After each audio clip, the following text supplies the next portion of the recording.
Join me as we read from John chapter 9, verses 1 to 41, or the entire chapter of John 9.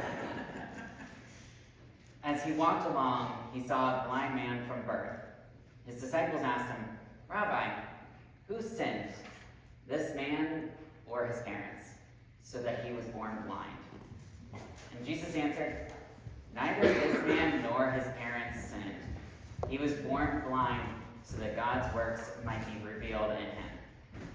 We must work the works of him who sent me while it is day. Night is coming when no one can work. As long as I am in the world, I am the light of the world." When he had said this, he spat on the ground and made mud with the saliva and spread the mud on the man's eyes, saying to him, "Go wash in the pool of Siloam," which means sent. Then he went and washed, and he came back able to see. Now the neighbors and those who had seen him before as a beggar began to ask, "Is this not the man who used to sit and beg?" Some were saying, "It is he."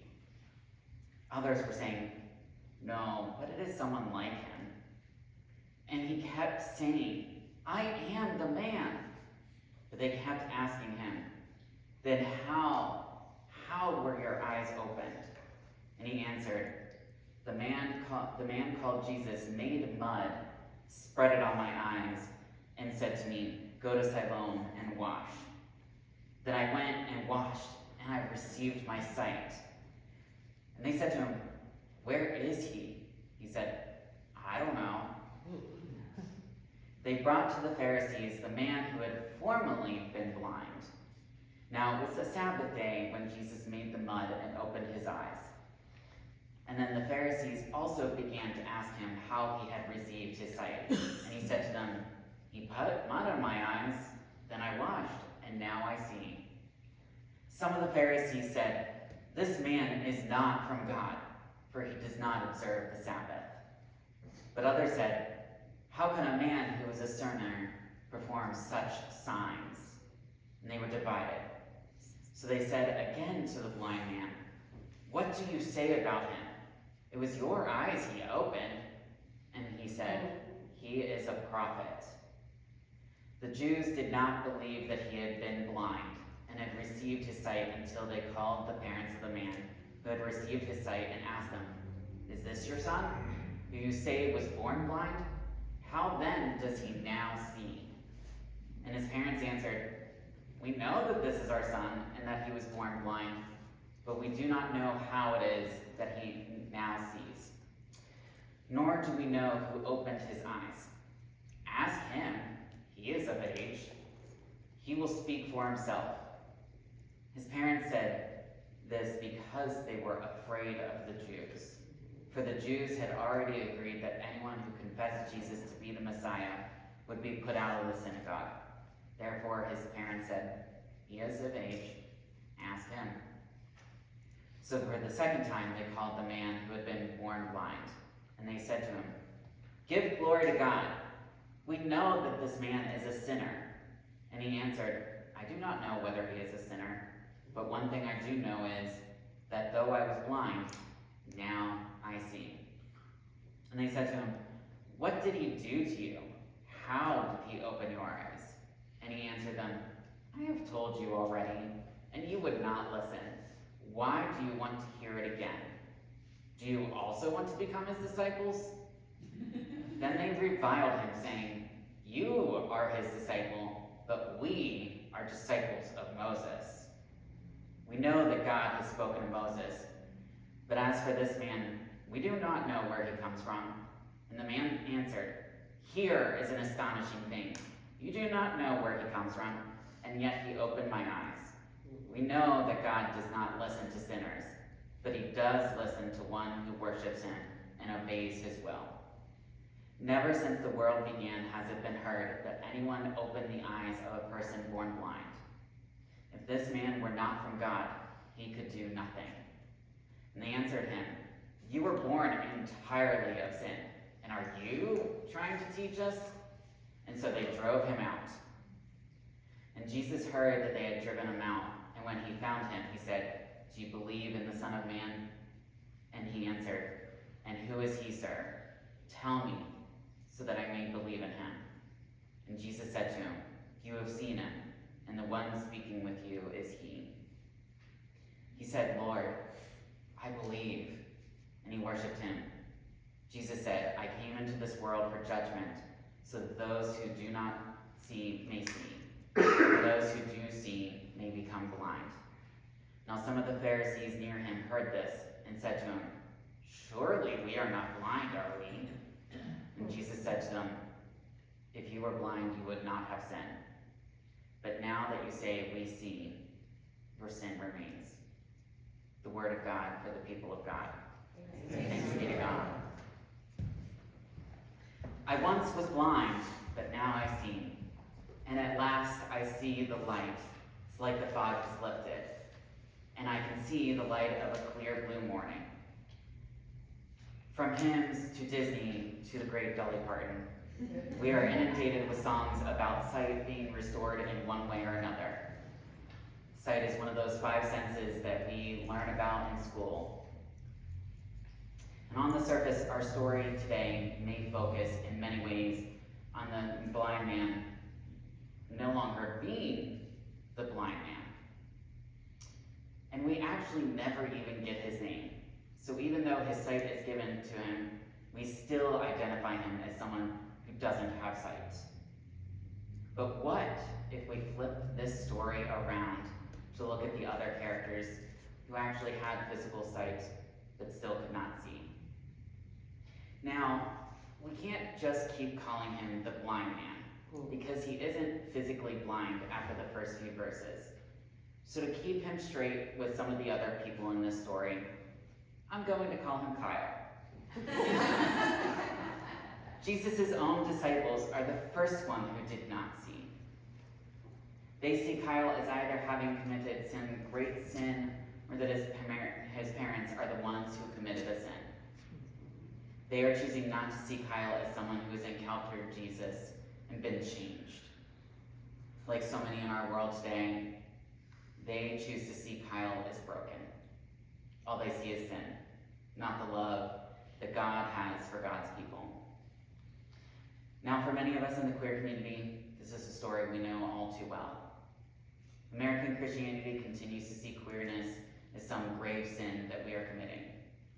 They will often use the phrase that they are loving us, but not our sin. Or that they must give us tough love by kicking us out of the church and our families. Yeah.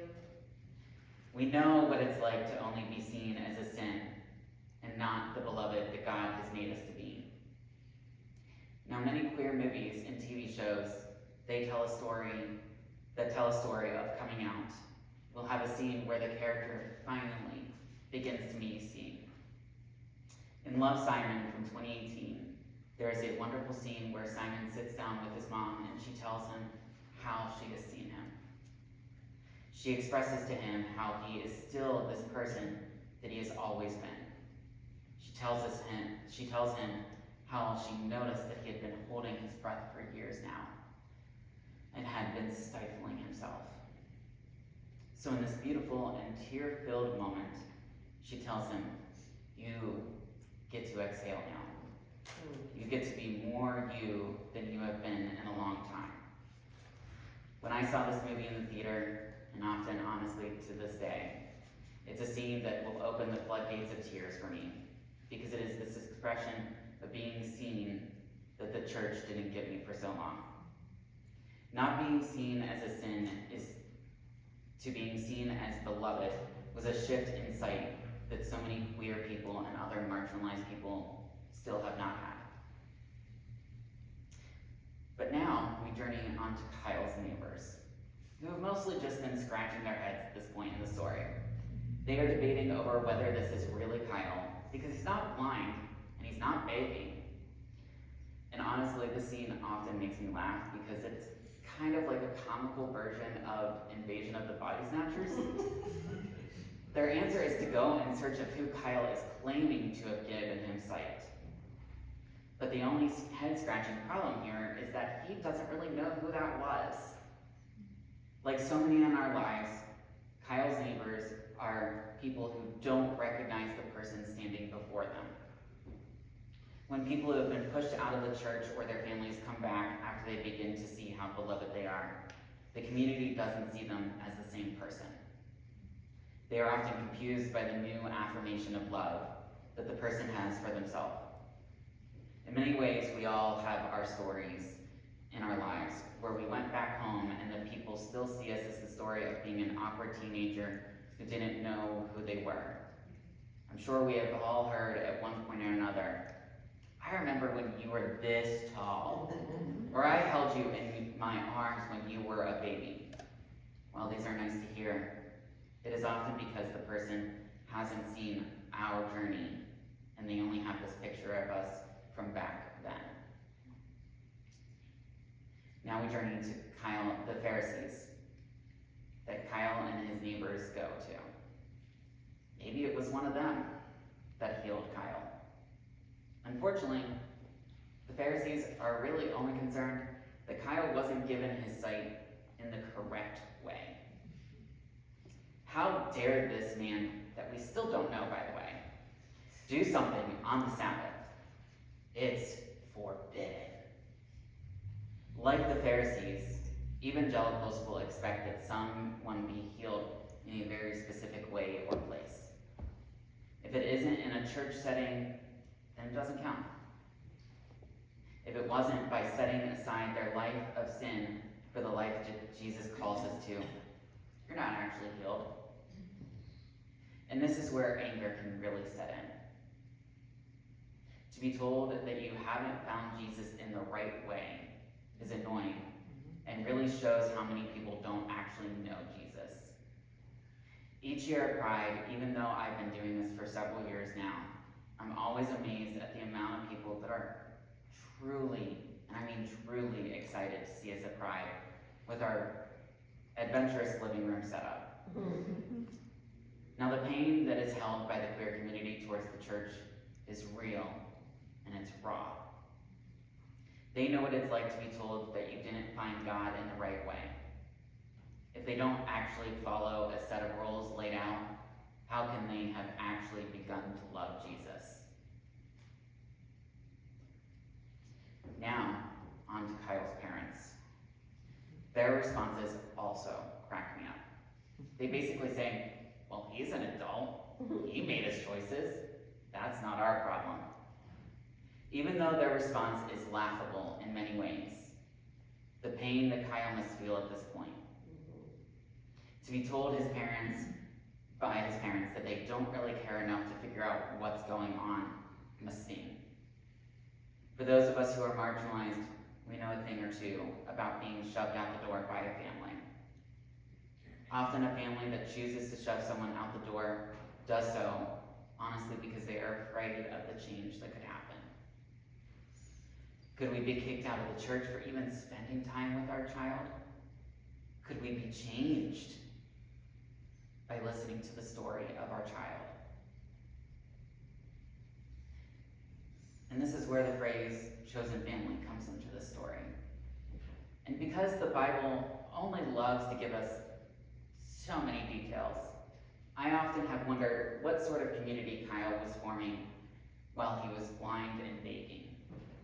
It was probably a bunch of ragamuffin bakers, blind folk, physically impaired in any other way, and other people who have been shoved out the door by family and friends.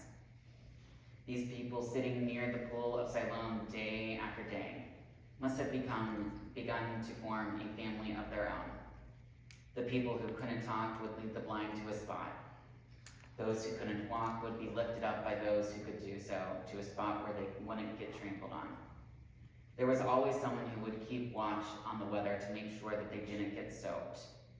And when that special moment that the healing waters of Siloam were ready for someone to be healed, they would all find a way to get each other over there. Now, just a couple months ago, I posted on Facebook about it being 10 years since I had come out. It was a long and sappy post about all the people who have loved me into being. And at one point in that post, I mentioned the people from the queer community who have also loved me into being. These people supported me in finding my space in the queer community. They kept me from harm or bad weather as best as they could. They led me to healthy and good queer spaces as best they could. Now, is a chosen family perfect? It is not, but it's a family that does their best to love you. Now here, we get to some of the juiciest parts of the story. Kyle's own not seeing Jesus as God. Now he knows that he is healed, and how he is a beloved child of God. But how that happened is still up for debate. He actually even throws a couple of zingers out to the people who continue to question Kyle, even though he actually still does not have all the answers. Do you want to go on this journey with me? Do you want to become a disciple of Jesus that I actually still don't know all the details about? Now, of course, the people, out of fear and their own disgust, make Kyle out to be the villain and how he is actually turning towards evil. People will always want answers from us when we change. They want to know how we have changed. What happened to bring us to this change in our lives? The thing is, we often can't give direct answers. My therapist and I will often talk about the little glimmers in my story that point to my understanding of my belovedness. These are spaces throughout my story where I can point to, looking back, where the light shines through the darkness and has poked through. But I can't point to a eureka moment, an epiphany, a revelation. I can only point to these little glimpses. For Kyle, he can also only point to the little glimpses of Jesus.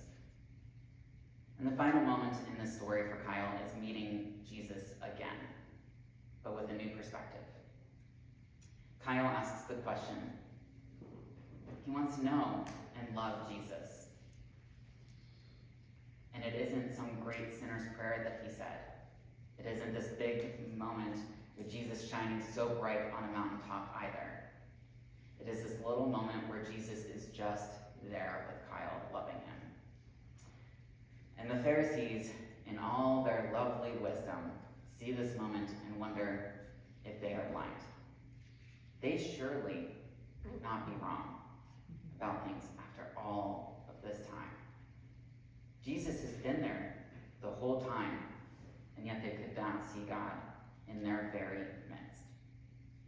They know God in physical human form, and yet they do not love God in this form. In the second half of season 4 of Bridgerton, the love interest Sophie Beck says something that I think aligns with this moment. She said, love is not something to be ashamed about. The Pharisees and so many people today are ashamed about loving Jesus. They know Jesus. They know who he is. But I don't think they really love Jesus. If they did, they might begin to see a change in themselves. Even Kyle, it took him a while to love Jesus. The change was started by Jesus, but Kyle had to journey towards the love that Jesus so freely gives. Now, the great RuPaul once said, if you can't love yourself first, how are you going to love somebody else? But here's the thing. I would like to offer a tweak on that. If Jesus can love you, how can you not love yourself? When we see Jesus throughout the story and the entirety of the Gospels, he is loving people into being. He is giving them sight into the love that God has always given people. We just have to learn to see the love that God has always given so freely to us, and to take that love to spread it out. We must learn to see the story of God chasing us down in love for what it is. A story of God always loving us no matter what. God's love is so visible if we just choose to see it. Jesus is so visible today if we just choose to see him. So now, I invite you into the journey of seeing Jesus' love so that love can overwhelm you in the way that it overwhelmed Kyle. I invite you to guide other people to see the love of Jesus so that they can be changed for the better, so that they can be changed for good.